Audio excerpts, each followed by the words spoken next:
Welcome to Sandeep studies.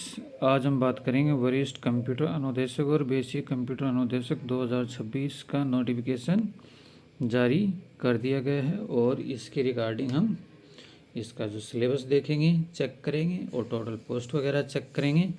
Qualification के regarding बात करेंगे और बेसिक से इसका जो नोटिफिकेशन है उसको हम रीड करने की कोशिश करेंगे। सबसे फर्स्ट मोटी मोटी बातें हम स्टडी करने की कोशिश करेंगे। टोटल 26 पेजेस का है, तो आप देख लीजिए भर्ती आ चुकी है और कब से कब इसके फॉर्म भरे जाएंगे। पहले तो इसकी पोस्ट देख लीजिए। एक तो माध्यमिक शिक्षा विभाग के अंदर है और एक संस्कृत शिक्षा विभाग, दो के अंदर इसकी पोस्टें हैं। दो तरीके की पोस्ट होती हैं इसमें, एक वरिष्ठ कंप्यूटर अनुदेशक, दूसरी होती है बेसिक कंप्यूटर अनुदेशक। और दोनों के जैसे कि गैर अनुसूचित क्षेत्र के पद देख लीजिए और अनुसूचित क्षेत्र के पद देख लीजिए। और टोटल पोस्टें देख लीजिए कुल कितनी है, 3,951 पद आए हैं टोटल। तो 4,000 के लगभग पोस्टें आई हैं। और इसके साथ में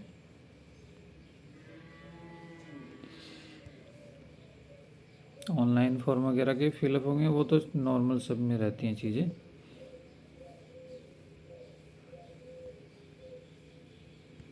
आवेदन की प्रक्रिया वगैरह आपको उस पे जाना है, SSO ID वगैरह से रजिस्टर करके उस पर आपको सबमिट करना है। तो ये तो नॉर्मल चीज़ें। शिकायतों के लिए आप इस मेल ID पे ऑनलाइन भी भिजवा सकते हैं। और जो फॉर्म का शुल्क रहेगा,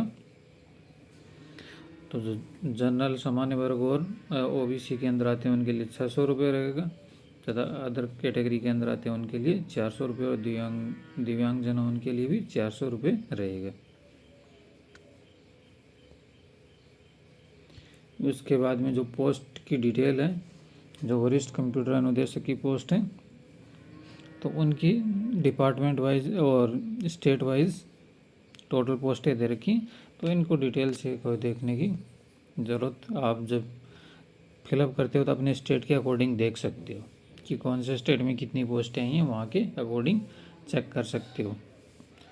ये आ गई बेसिक कंप्यूटर अनुदेशक की। अलग अलग कैटेगरी के अकॉर्डिंग SC ST होगी, OBC होगी, अलग अलग जिस भी कैटेगरी में MBC आते हैं, OBC में आते हो, जिसमें भी आते हो उसमें चेक कर सकते हो एक एक डिटेल से। उसके बाद में अनुसूचित क्षेत्र के लिए पोस्टें आ गई अलग से। पहले वरिष्ठ की आ गई, फिर बेसिक कंप्यूटर अनुदेशक की आ गई कि किस किस तरीके से कहाँ कितनी पोस्टें हैं, सबकी डिटेल दे दी। ये स्टेट के नाम दे, डिस्ट्रिक्ट के नाम दे दिए यहाँ पे, और फिर इनकी कैटेगरी वाइज पोस्ट दे दी। उसके बाद ये संस्कृत विभाग के अंदर आ गई, पहले वरिष्ठ की आ गई। जो अलग अलग पोस्टें थी वो अलग अलग किस किस में कहाँ कितनी है उसकी बात आ गई। जैसे बेसिक की 200 थी संस्कृत विभाग में, तो ये टोटल अलग अलग कैटेगरी के अकॉर्डिंग आ गई। हॉरिजॉन्टल रिजर्वेशन के लिए पोस्टें थी, जो खिलाड़ी वगैरह होते हैं उनके लिए इस क्षेत्र में आ गई। अनुसूचित क्षेत्र के लिए आ गई, जो खेल कोटे वगैरह आ गए, अदर कोटे से आ गए उनके लिए। तो ये तो थी उनकी पोस्टें। अब इनमें कुछ ज़्यादा है नहीं, हम तो कुछ नॉर्मल वो बात करेंगे। इसको भी मैं आगे कर देता हूँ। ये पूरा थ्योरेटिकल है, हिंदी में आप लोग पढ़ सकते हो, इसके अंदर कोई इतना कोई खास है नहीं। दिव्यांगजन, मऊबाधित, जो डिसेबिलिटीज़ वगैरह होती हैं उनकी पूरी वो दे रखी है डिटेल। वेतनमान की बात कर लेते हैं हम, जिसका जो पे लेवल होता है, जैसे बेसिक कंप्यूटर अनुदेशक है उसका मैट्रिक पे लेवल 8 होगा, और जो वरिष्ठ कंप्यूटर अनुदेशक होगा उसका मैट्रिक पे लेवल 10 होगा। तो ये चीज़ आप देख सकते हो। वेतन भत्ता वगैरह, मकान भत्ता आदि दे नहीं होंगे इसके अंदर, फिक्स नियमित दे होगा इसका। जो पे लेवल है वह बेसिक का पे लेवल 8 है, और जो वरिष्ठ है उसका पे लेवल 10 है। उसके अलावा जो क्वालिफिकेशंस होगी वो क्या क्या चाहिए उसकी बात कर लेते हैं। सबसे फर्स्ट वरिष्ठ के लिए, जो वरिष्ठ होगा तो उसके लिए मास्टर डिग्री होनी चाहिए, इंजीनियरिंग, एमई और टेक्नोलॉजी वगैरह, कंप्यूटर साइंस होनी चाहिए, इंफॉर्मेशन, आईटी वगैरह, इलेक्ट्रॉनिक्स एंड कम्युनिकेशन, ईसीई और electrical electronics engineer, instrument engineering, जैसे कि उसके पास में कोई इंजीनियरिंग के अंदर मास्टर होना चाहिए, तो एमए वगैरह होनी चाहिए उसके पास में, MSc in computer, CS information technology, IT, master in computer applications, MCA वगैरह होनी चाहिए उसके बाद में, और an equivalent high qualification recognised by government के द्वारा होगा, वो भी इसमें चलेगा। बेसिक के लिए होगा तो उसमें ग्रेजुएट होना चाहिए, जैसे यहाँ पे मास्टर था जैसे एमए, यदि आपने बीसीए कर रखा है तो आपके पास में वह बेसिक में एलिजिबल हो, एमसीए है तो आपके पास में आप वरिष्ठ के अंदर एलिजिबल हो। इसी तरीके से यदि आपने एमटेक कर रखा है तो आप वरिष्ठ में एलिजिबल हो, और यदि आपने बीटेक कर रखा है तो आप बेसिक के अंदर एलिजिबल हो। BSc computer science information IT के अंदर होंगे तो आप इसमें एलिजिबल होंगे।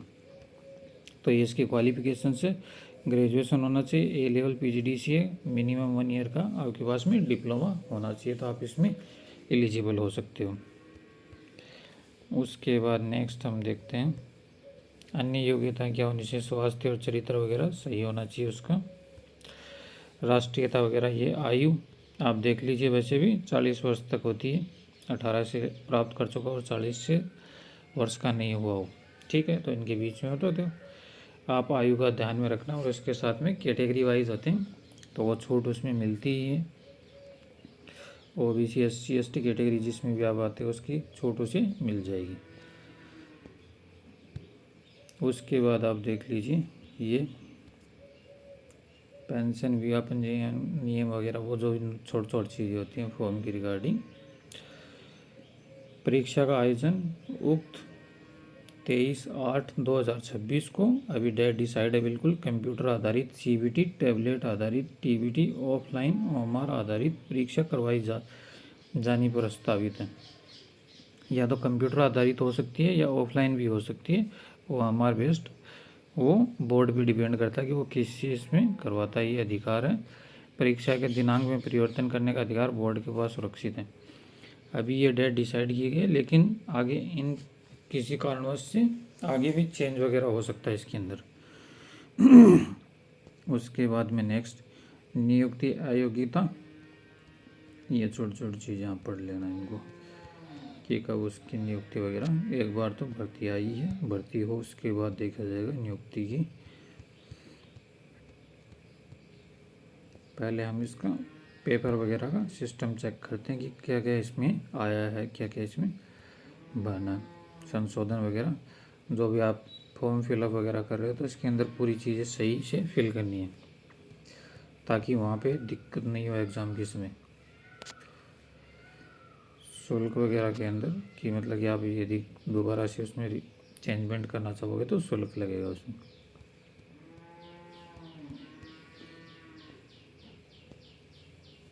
अभ्यर्थियों के प्रमाण पत्र कैटेगरी वाइज जिसमें भी हो उसका आपके पास में सर्टिफिकेट वगैरह सही होना चाहिए। जो भी खिलाड़ी कोटे से उनके पास खिलाड़ी के जो भी ज़रूरतमंद होती हैं सर्टिफिकेट वगैरह वो होनी चाहिए। अब हम लास्ट में इसमें बात करते हैं परीक्षा की स्कीम और पाठ्यक्रम, ठीक है। इसके रिगार्डिंग 2 पेपर होंगे इसके अंदर, दोनों के अंदर अलग अलग होंगे, वरिष्ठ के दोनों पेपर अलग होंगे और बेसिक के पेपर दोनों अलग होंगे, ठीक है। सिलेबस लगभग सेम सही है, को थोड़ा सा डिफरेंसमेंट होता है। The examination shall carry 200 marks, there will be 2 papers, paper shall first shall be 100 marks and paper second shall be 100 marks। 200 marks की एग्ज़ाम होगी, 100 नंबर का पेपर फर्स्ट होगा, 100 नंबर का पेपर सेकंड होगा। 100 मार्क्स का पेपर होगा, 2 घंटे का आपको समय मिलेगा और 100 क्वेश्चन होंगे उसके अंदर, तो एक क्वेश्चन 1 नंबर का होगा। उसके बाद में कौन कौन से टॉपिक इंक्लूड होंगे पेपर फर्स्ट के अंदर होंगे, art, culture, history, geography, general science, current affair और Rajasthan.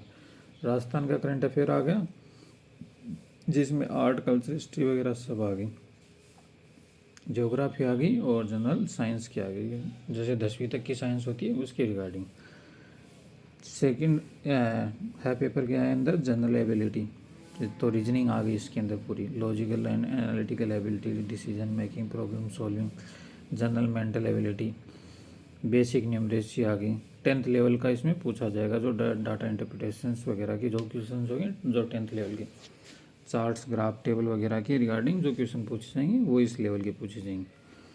Negative marking shall be applicable in the evaluations of answers every wrong answer 1/3 marks prescribed and particular question shall be deducted. 1/3 आपके उस question का काट लिया जाएगा जो गलत होगा। तो यदि आपके 3 क्वेश्चन सही हैं और 3 क्वेश्चन गलत हैं और 1 क्वेश्चन सही है, तो समझ लीजिए 4 में 0 हो जाएगा आपका मार्क्स। मिनिमम क्वालिफाइंग मार्क्स 40%, तो 40% आपको क्वालिफाई करने के लिए इसमें चाहिए। Fix relaxed by 5% of the other candidate belonging to schedule SC और ST से बिलोंग करते हैं, उनको 5% रिलैक्सेशन मिल जाएगा, तो उनके लिए कितना हो जाएगा, 35% हो जाएगा। Syllabus and scope of paper, ये पेपर एग्जामिनेशन कमीशन बोर्ड में to time intimate the candidate to situation the appointed in the case, वो सिलेबस वगैरह और स्कोप ऑफ पेपर वो डिसाइड करेगा कमीशन। तो बेसिक तौर पे पहला पेपर होगा, उसके अंदर आपके पूरा तो करंट अफेयर वगैरह सब इसमें इंक्लूड हो गए और रीजनिंग, मैथ वगैरह इसमें आ गई सब। सेकंड पेपर होगा सब्जेक्ट का होगा, अनुदेशक का है, तो कंप्यूटर के रिगार्डिंग है, तो कंप्यूटर की नॉलेज का पूछेगा। 100 मार्क्स के होंगे, 2 घंटे उसी में मिलेंगे, 100 क्वेश्चन होंगे, 1/3 नेगेटिव मार्किंग उसमें भी होगी, 40% का क्राइटेरिया, पासिंग मार्क्स उसमें भी चाहिए। उसमें एक तो जोड़ दिया पैडागोजी, पैडागोजी मतलब कि आपको बच्चे को पढ़ा रहे हो तो इसके रिगार्डिंग बेसिक अंडरस्टैंडिंग होनी चाहिए। सेकंड चीज़ उसमें ऐड कर दी मेंटल एबिलिटी, जैसे उसमें थोड़े बहुत मैथ के क्वेश्चंस भी होंगे, कितने होंगे, 5-10 होंगे, जितने भी आएंगे 100 में से 5 हैं 10 हैं, उससे ज़्यादा नहीं पूछेगा। उसके बाद में सब क्वेश्चन आएंगे उसके सब्जेक्ट से रिलेटेड, कंप्यूटर के क्वेश्चन शुरू होगी। सबसे फर्स्ट आ गया फंडामेंटल ऑफ कंप्यूटर्स, तो कंप्यूटर के फंडामेंटल्स कौन कौन से हैं उसके अंदर, उनकी सब के रिगार्डिंग उसमें पूछा जाएगा। सेकंड आ गया प्रोग्रामिंग फंडामेंटल, जैसे C++, Java dot intelligence, machine learning, Python, blockchains वगैरह प्रोग्रामिंग, ये सब उसमें पूछा जाएगा। फ्लो चार्ट वगैरह, इन डेटा टाइप्स हैं, हैंडलिंग्स, कमांड आर्ग्यूमेंट, ये सब उसमें पूछा जाएगा, प्रोग्रामिंग एंड फंडामेंटल्स। थर्ड चीज़ आ गई object oriented programming using C and Java, object and classes, inheritance, polymorphism, events, exception handling, streams, ये इसमें पूछा जाएगा। उसके बाद में चौथा टॉपिक होगा डाटा स्ट्रक्चर एंड एल्गोरिथम, जो डाटा स्ट्रक्चर्स में एरे वगैरह के होते हैं, लिंक लिस्ट, स्टोरेज, स्टैक्स वगैरह, बाइनरी सर्च ट्री, ग्राफ्स वगैरह की रिगार्डिंग पूछा जाएगा। नेक्स्ट टॉपिक होगा एल्गोरिथम, जिसमें ब्रांचेज हो गए, ग्रीडी मेथड्स हो गए, कॉम्प्लेक्सिटी ऑफ एल्गोरिथम्स की रिगार्डिंग पूछा जाएगा। डिजिटल लॉजिकल सिस्टम्स के अंदर जैसे K-मैप हो गए, TTLs हो गए, CMOS लॉजिकल फैमिलीज हो गई, logical designs, full tractors, multiplexers वगैरह के regarding. Computer organisations and architectures, जैसे वी न्यूमैन आर्किटेक्चर सबसे फर्स्ट कंप्यूटर बना था, तो उसका वॉन न्यूमैन इलेक्ट्रॉनिक्स कंप्यूटर के जनक कहा जाते हैं, तो उनका आर्किटेक्चर्स हो गया। कंट्रोल लॉजिकल्स, प्रोसेसर एड्रेसिंग, बस ऑर्गेनाइजेशंस, क्या क्या चीज़ें होती हैं, इनके रिगार्डिंग टॉपिक में पूछेगा। उसके बाद में नेक्स्ट ऑपरेटिंग सिस्टम में अंदर जैसे विंडो वगैरह यूज़ करते हो, तो इनके CPU क्या होती है, इसके अंदर डेडलॉक हो गई, file system, disk schedulings, concept of client server architectures, इसके रिगार्डिंग पूछा जाएगा। रियल टाइम ऑपरेटिंग सिस्टम्स, जो ऑपरेटिंग सिस्टम के टाइप्स होते हैं कि जिनके अंदर रियल टाइम में डाटा चल रहा होता है ऑन द, जैसे आपने कई चीज़ें देखी होंगी, जैसे आप परचेज करते हो तो उतनी क्वांटिटी उसमें कम हो जाती है, ई-कॉमर्स वगैरह की साइटों पे देखते हो या और भी बहुत सारी साइटें होती हैं जिन पे रियल टाइम डाटा चलता रहता है, तो वो इस तरीके के ऑपरेटिंग सिस्टम के बारे में पूछ रहा है। नेक्स्ट टॉपिक पूछेगा डाटाबेस मैनेजमेंट सिस्टम के बारे में। ER मॉडल्स हो गए, रिलेशनल अलजेब्रा, ये DBMS से रिलेटेड पूरे टॉपिक्स हैं। तो RDBMS relational based database model के बारे में पूछेगा। नेक्स्ट सॉफ्टवेयर इंजीनियरिंग के लाइफ साइकिल्स हो गई, सिस्टम मॉडलिंग्स हो गई, सॉफ्टवेयर रिक्वायरमेंट स्पेसिफिकेशंस हो गई, introduction to software testing, software project management, data and computer networks के रिगार्डिंग पूछेगा, evaluation of networking, data communication technology, transformation media, TCP IP OCI reference models के regarding, function characteristics, physical में media होगा, multiplexing in physical layer media access protocols हो गए।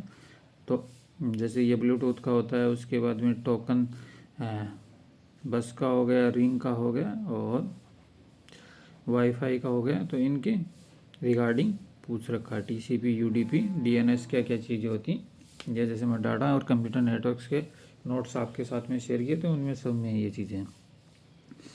Network security के regarding antivirus वगैरह ये चीज़ें इसके अंदर आ गई। जैसे देखिए ये लिखा हुआ वायरस, एंटीवायरस वगैरह क्या क्या चीज़ें होती उनकी पूरी कैसे इंक्रिप्शंस होता है, कैसे डिक्रिप्शंस और ऑथेंटिकेशंस क्या चीज़ें होती हैं, RSA एल्गोरिथम क्या होती है, AES क्या होती है, इनके रिगार्डिंग आपको इसमें पूछेगा।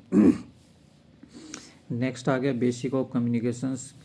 तो channel capacity, attention communications, impairment, propagations of EM through the free space, और इसके बाद space models, PCM and the delta modulation, WM brief modellings, GSM CDM में बेस्ट कम्युनिकेशन सिस्टम, इसमें पूछेगा।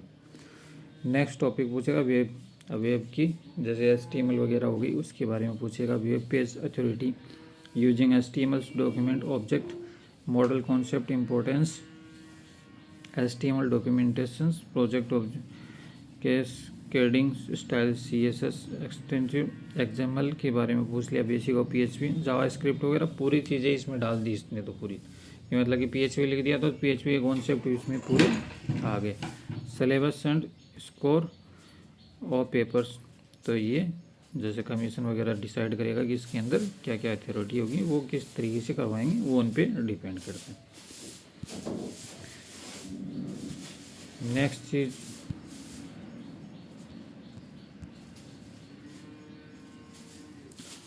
Scheme of syllabus competitive examination point the basic computer instructors, वो अभी वरिष्ठ का चल रहा था, सेम टू सेम प्रोसेस इसके अंदर, कोई कुछ चेंजमेंट नहीं। पूरा देखोगे वो के वो टॉपिक लिखे, बस थोड़े से एडवांस टॉपिक, एडवांस लेवल उसमें ऐड कर दिया जाता, फर्क इतना ही होता है।